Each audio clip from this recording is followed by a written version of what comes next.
Amados sacerdotes, Padre José, nosso pároco, Padre Hélio e Padre Antônio, padres formadores da nossa diocese, queridos diáconos, seminaristas, povo de Deus e internautas. O sacramento da crisma, ele está anexo aos outros dois sacramentos da iniciação cristã, a saber, o batismo e a Eucaristia. Esses três sacramentos marcam a nossa iniciação na igreja. O batismo abrindo as portas do reino para nós, nos fazendo realmente filhos da igreja, ungidos com a graça indelével da marca da pertença a Deus através de Jesus, bem como a nossa configuração a Ele. Daí que nós somos chamados de cristãos, por causa do nosso batismo. Quem é batizado é um outro Cristo. A Eucaristia, o pão dos anjos, nosso Senhor quis deixar este sacramento como alimento espiritual para os batizados. E a gente lembra o Antigo Testamento, o maná que caiu do céu a pedido de Moisés para alimentar o povo naquela caminhada do deserto. Também nós estamos num deserto. O mundo é um grande deserto.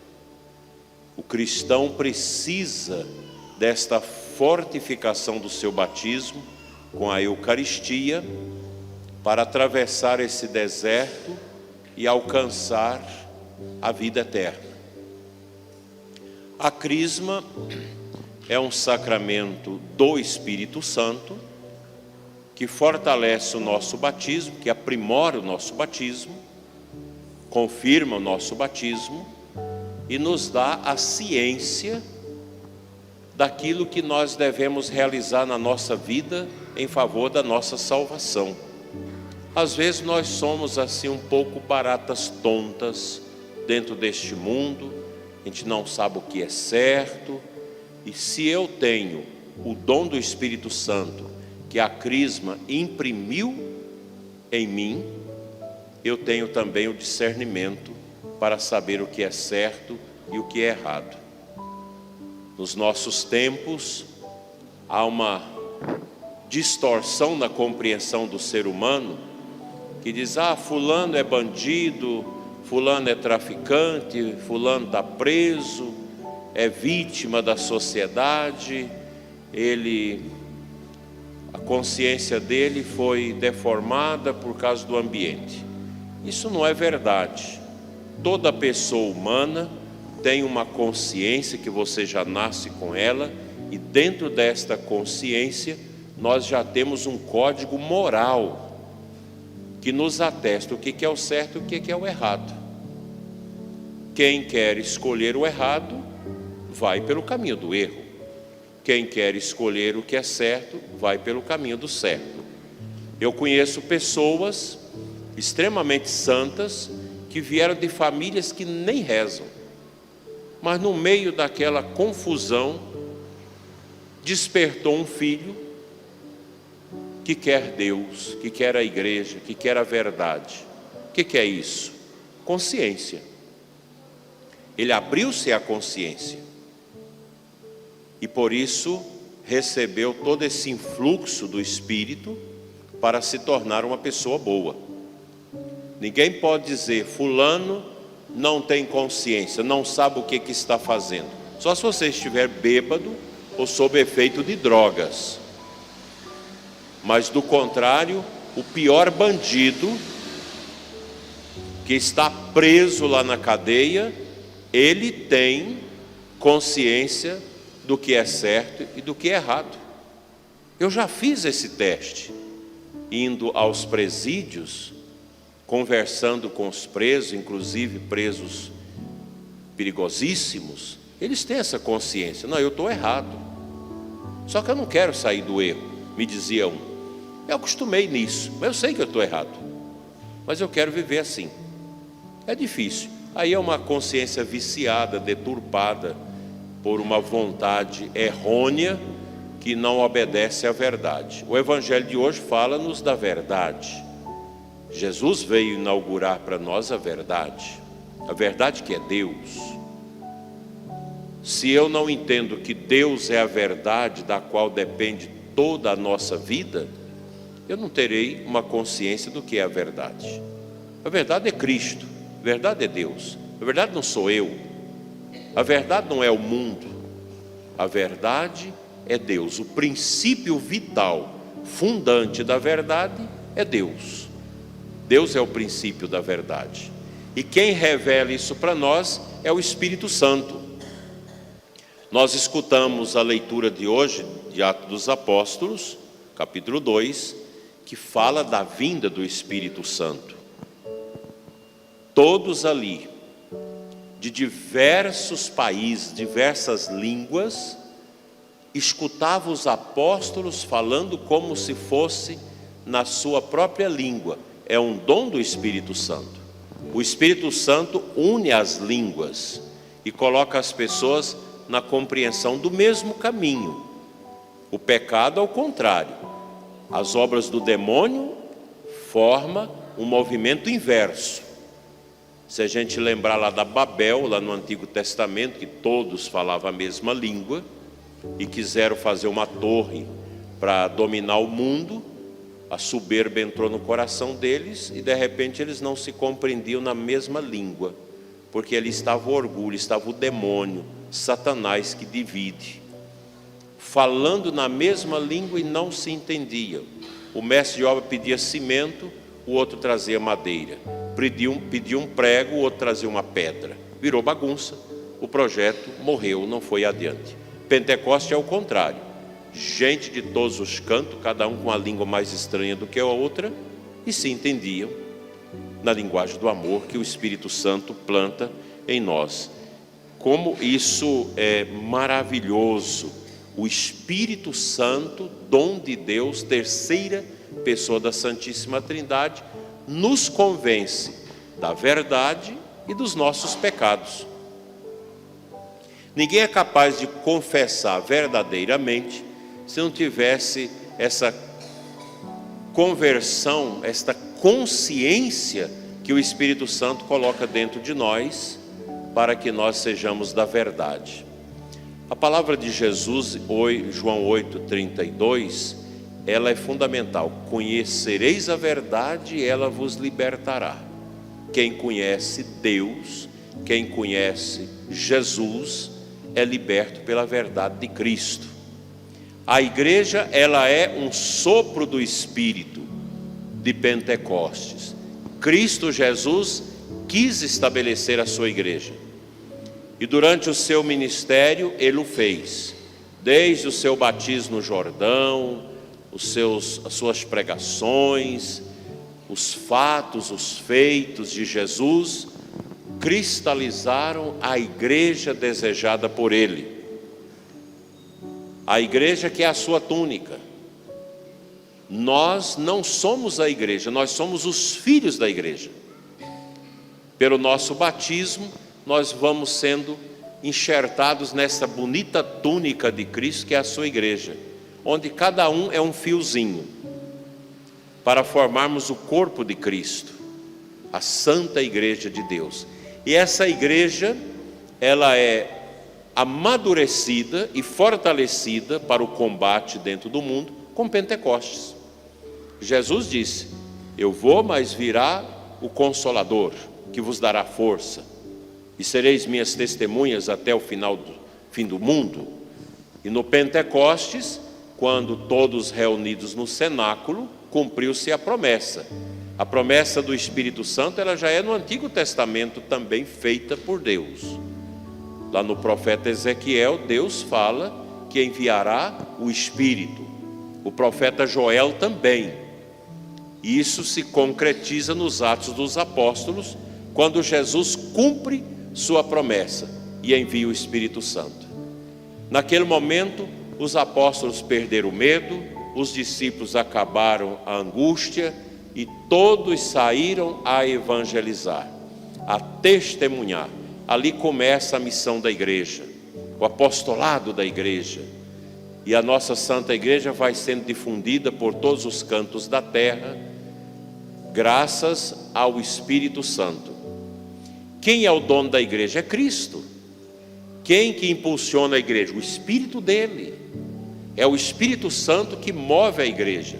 E Cristo alimenta essa igreja com seus sacramentos, sobremaneira com a Eucaristia, que nós estamos a celebrar, quando o Senhor se dá no altar, através das espécies do pão e do vinho consagradas no seu corpo e no seu sangue. E nós alimentamos. Quando nós comungamos, nós somos fortalecidos espiritualmente no nosso batismo. E aqueles que já receberam a crisma, o Espírito nos dá essa consciência da nossa união com Cristo no Espírito. A Santíssima Trindade, ela age nas nossas vidas, até porque nós rezamos ao Pai em nome de Jesus, na força do Espírito Santo. A crisma é um momento bonito que vocês estão vivendo, de receber esta unção, esse óleo da crisma, que é abençoado na quinta-feira santa. Aqui na diocese a gente faz na terça, com todos os sacerdotes, que consagra com o bispo o óleo do crisma, que serve para a crisma, que serve para a ordenação do padre, quando a gente unta as mãos do padre, para que ele possa ter as mãos ungidas para viver o seu ministério. E quando se ordena o bispo, aqui nós já tivemos a ordenação de um padre, bispo, Dom Dilmo, então se coloca o óleo do crisma na cabeça. Esse óleo é um óleo poderoso, é um óleo místico, que traz para nós essa força do Espírito Santo. Quem tem o Espírito Santo vive no caminho da verdade. E essa verdade é nosso Senhor. A igreja é a verdade de Cristo. A igreja, ela não é minha, não é do Padre José, não é do Papa. A igreja é de Cristo. A igreja, ela vive uma tradição de unção que o Espírito Santo foi alimentando nela através dos apóstolos, dos seus sucessores, dos concílios. Então nós temos as verdades de Deus esclarecidas na igreja. O catecismo esclarece para nós o creio, o Pai Nosso, a oração e o nosso agir humano, bem como os sacramentos. É uma beleza a nossa igreja. Qual é o grande perigo? O perigo é a gente querer fazer a igreja do jeito que a gente quer. A igreja não é para agradar o mundo. Jesus mesmo diz, o mundo, ele jaz sob o poder do maligno. O mundo não governa a igreja. Quando um padre, um bispo, quem quer que seja, quer trazer as coisas do mundo para dentro da igreja, não funciona. Mas não funciona mesmo. Não vai adiante. Quem primeiro rejeita é o povo. Hoje nós vivemos uma grande confusão na igreja. Cada dia uma confusão maior. Mas a nossa diocese de Formosa, ela, enquanto eu estiver à frente da igreja de Formosa, ela será uma igreja obediente à palavra, à tradição do Evangelho, tradição da igreja, e ao magistério autêntico da igreja. A nossa igreja não vai escutar as ventanias deste mundo, para agradar o mundo, para agradar as pessoas que estão no pecado e no mundo. A igreja católica, ela é livre, ninguém é obrigado a ser católico. Eu quero ser católico, eu devo acolher o magistério da igreja, os ensinos da igreja. Eu não posso casar-me na igreja, mas a igreja tem que me abençoar, tem que me dar a comunhão, tem que me dar os sacramentos. Não. Quem não pode casar na igreja, a igreja não joga fora. Mas você não pode receber os sacramentos. E aqui seja um homem ou uma mulher que já tem impedimentos, seja pessoas do mesmo sexo.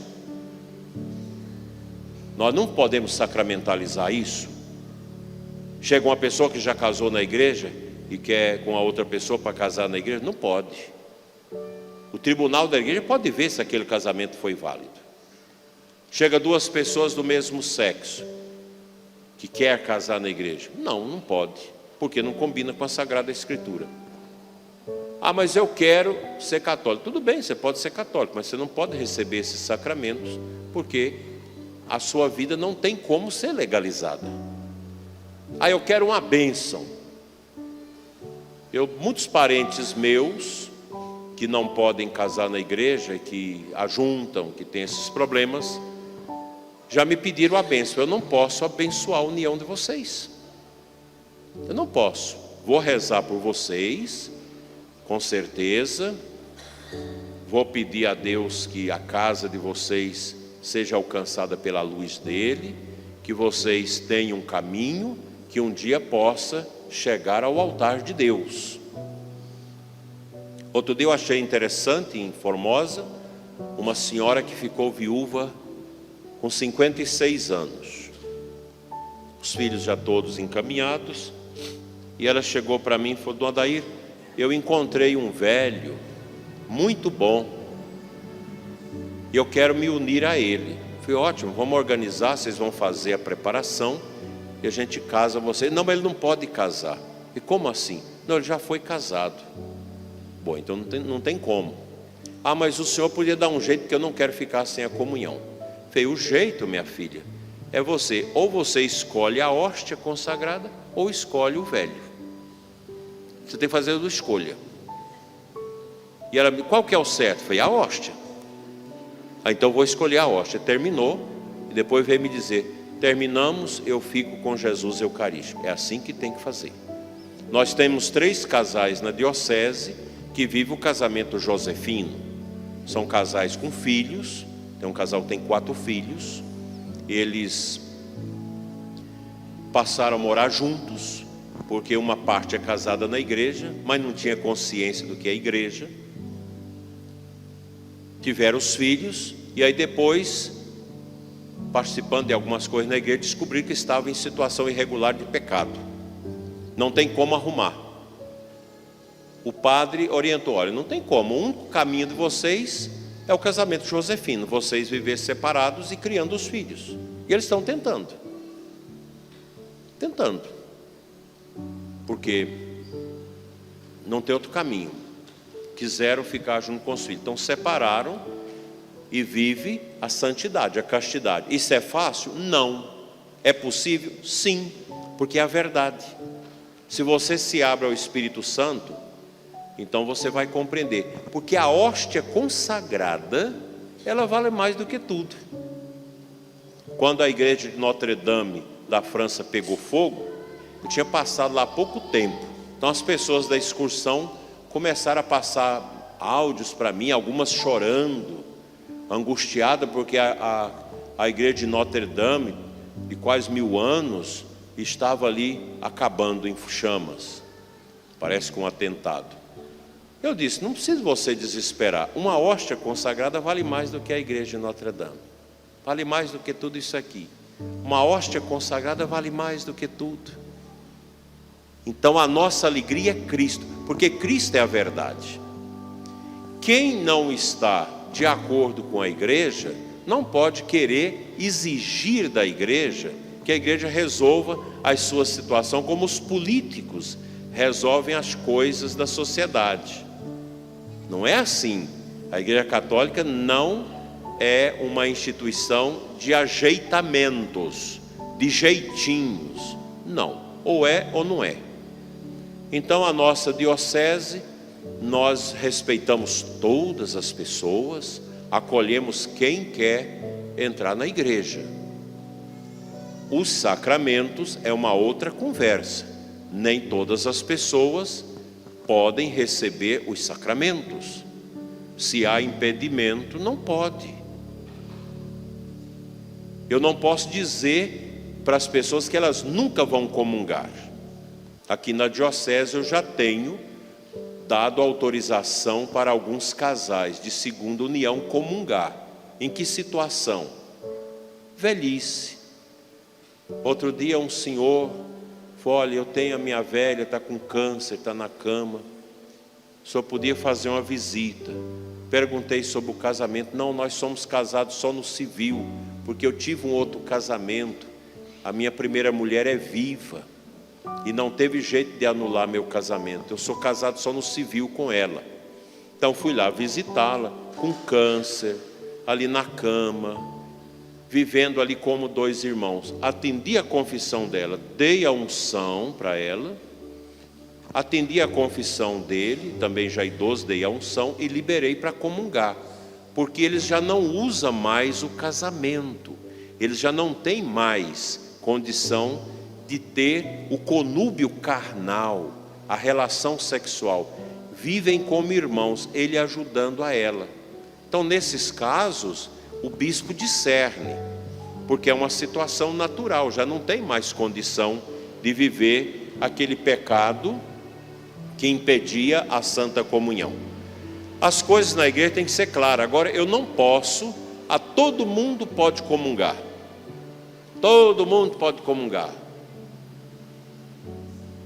seja gente que tem impedimento para casar, seja pessoas do mesmo sexo, que está morando junto, pode comungar. Não é assim. Outro dia mesmo, uma dupla de homossexuais compartilhava comigo, lá em Brasília. Lá de onde aí nós participamos da igreja, mas nós temos esse problema. E a gente não quer ser um estorvo para a igreja. A gente vai à missa, nós rezamos, mas nós sabemos que não podemos comungar. Mas nós fomos num padre conversar e o padre mandou que a gente pudesse comungar. Não, vocês estão vivendo o amor, essa coisa, sabe, Padre Hélio? Não está vivendo o amor, pode comungar. Não, mas o amor precisa estar de acordo com a vontade de Deus. E eles falaram: nós não tivemos coragem. Vocês não podem. O caminho de vocês é viver a castidade, separar e viver para poder comungar. Então a igreja tem os caminhos, só que o caminho da igreja, o caminho nosso da fé, é diferente das seitas, de muitas seitas protestantes, que tanto faz, tanto fez. Eu lembro de um dono dessas seitas, há muitos anos atrás, quando eu estava no seminário ainda, que ele dizia: na nossa igreja é proibido proibir, tudo é permitido. Aí o Amado Batista fez uma música dizendo: o que adianta ir à igreja e fazer tudo errado? Você vai à igreja, louva, participa da ceia, faz tudo, mas lá fora é errado. Não, a igreja é cruz, está aqui. Falar isso para vocês não é fácil, porque as pessoas não aceitam. Mas o bispo, o padre, não é para agradar o povo. A igreja não existe para agradar as nossas vontades, não. Nós devemos agradar a Deus. O sacerdote, e é bom o seminarista ir aprendendo isso, Renato, que vai ser ordenado padre agora, os outros 4 anos que vem, precisa aprender isso. O padre não é dono da moral da igreja, nem o bispo, nem o papa, nem cardeal nenhum. Não somos nós que discernimos, não. É a Sagrada Escritura, a tradição da igreja e o magistério autêntico. Eu não posso, na igreja, querer fazer o que eu quero. A igreja não é para agradar esse mundo. Ah, todo mundo pode comungar, até as crianças de peito. Isso não é a verdade. A igreja não é para agradar as pessoas. Ah, mas a igreja nos machuca.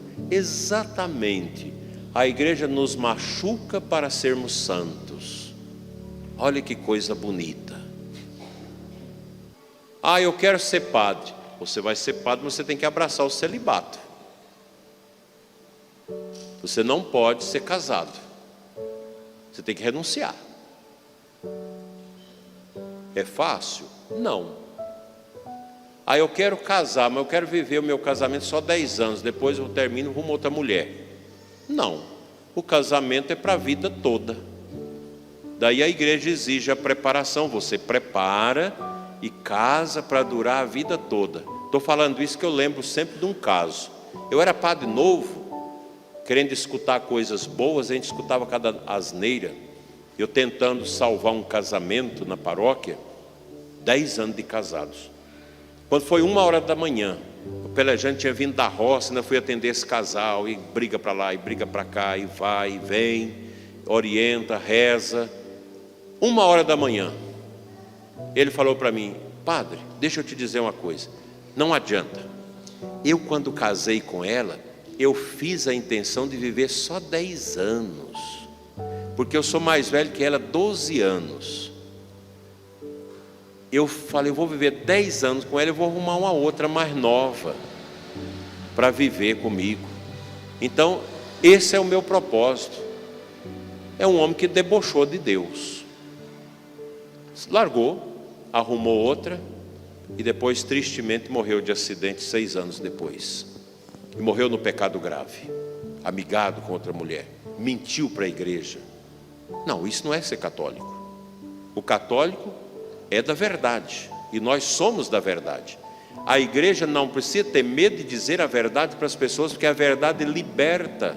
Eu não posso expulsar as pessoas, chegar para um casal homoafetivo e dizer: você está no inferno, vocês não valem nada, vocês não podem participar da igreja. Não, não é isso. A igreja acolhe as pessoas, mas não acolhe o pecado.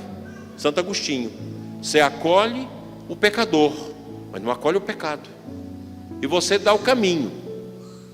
Quantos homossexuais que conversam comigo e gostam de conversar comigo, eles sempre dizem: a gente conversa com o senhor porque o senhor diz a verdade para a gente. A gente precisa da verdade. Que vem escutar a verdade. E a gente diz a verdade. Alguns conseguem lutar para viver isso, outros caem, voltam, vai indo. A verdade liberta, a mentira não.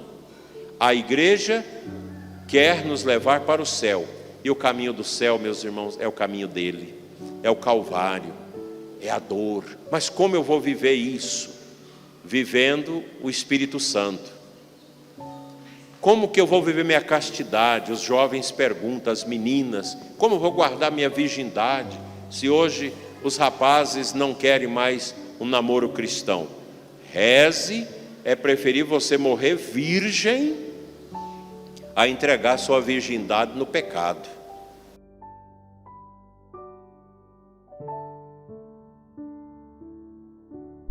Acamada, doente, e ela disse para mim: bispo, eu ainda sou moça. Eu falei: por que a senhora não casou? Porque todos os namoros que eu comecei, eles queriam me levar para o pecado, e eu assumi Cristo na minha vida e preferi viver assim, solteira, cuidando dos meus pais, de alguns sobrinhos, e agora estou aqui para entregar minha vida a Deus. Uma senhora de 87 anos, virgem. Ah, mas ficar virgem morre, a virgindade dá câncer. Isso é conversa fiada, isso é coisa do mundo. A virgindade é um dom, é uma santidade. A igreja tem o ordo virgenes, de muitas mulheres jovens que abraçam a virgindade por amor a Deus até o fim da vida, mesmo sem ser freiras, se consagrando. Homens também que consagram a sua virgindade, é um tesouro. Agora o mundo, cara, que o mundo não gosta disso, o mundo abusa disso, o mundo fala coisas horrorosas para quem quer viver a fé, mas o mundo, ele vai lá atrás, a gente coloca ele lá atrás, a pé, bem atrás, 3 quilômetros atrás de nós, e aqui na frente nós seguimos na fé. Católico verdadeiro não escuta o mundo, de maneira alguma, escuta o Espírito Santo. Nós não estamos nesse mundo para agradar esse mundo, para agradar a nossa carne, porque se eu for agradar a minha carne, eu não rezo, eu vou estar cheio de vícios, vivendo só para os instintos. O cristão vive segundo o Espírito, e o Espírito Santo dá as burdoadas em nós, para que a gente aprenda que não é o corpo que peca, é a alma que obedece os impulsos do corpo. O corpo não peca, é a alma. Se o corpo me quer fazer comer demais, me quer levar à prostituição, à jogatina, às diversões extravagantes, a alma, que é a minha inteligência, que é o meu espírito, que sou eu, que vim de Deus, devo frear o corpo. Por isso nós temos penitência, temos jejum, temos sacrifício. Ah, mas isso é um absurdo, fazer jejum, fazer sacrifício. Para o mundo é absurdo, gente. O mundo existe para levar as almas ao inferno. Mas nós cristãos obedecemos ao Espírito Santo, que nos quer levar ao céu. Eu espero que estas palavras tenham servido para ajudar vocês a pensar nisso. Eu quero viver segundo o Espírito, não segundo a carne. E fica a tarefinha para casa. Capítulo 5 de Gálatas. Hoje, todo mundo vai abrir a Bíblia, capítulo 5 de Gálatas, carta de São Paulo aos Gálatas, lá no final do Evangelho. Só o capítulo 5. Você vai sentar na sua cama, pegar a sua Bíblia e ler o capítulo 5 e trazer para a sua vida. Vai te ajudar a viver segundo o Espírito e não segundo a carne. A carne engana. Platão já dizia: os sentidos nos enganam, e enganam mesmo. O que eu gosto de escutar? Eu escuto coisas boas ou vivo escutando o mundão, música imunda? O que eu gosto de olhar? Eu olho para as coisas santas de Deus ou estou com os olhos cravados na pornografia, viciado nisso? O que eu gosto de comer? Eu controlo meu apetite ou como demais? E assim vai. Os sentidos precisam ser dominados pela verdade do Espírito Santo que age na nossa alma. Que Nossa Senhora, a Virgem das Dores, aqui representada nesta imagem, nos ajude a sermos cheios do Espírito Santo. E vocês que recebem a crisma, deixo esta pergunta: vocês vão continuar católicos? Porque tem muita gente que crisma e nunca mais volta na igreja. Vai blasfemar. É uma blasfêmia contra o Espírito Santo. Quem recebe a crisma deve permanecer na igreja, missa todo domingo, confissão pelo menos uma vez no ano, comunhão, oração, caridade, ajudar os que sofrem, escutar a palavra de Deus. Não fujam da igreja. Não seja como Judas, que andou atrás de Jesus, depois largou Jesus e entrou para a ordem de Satanás. Que Deus os livre do mal, os livre do mundo, os livre do pecado e os traga sempre na sua luz. Assim seja. Amém.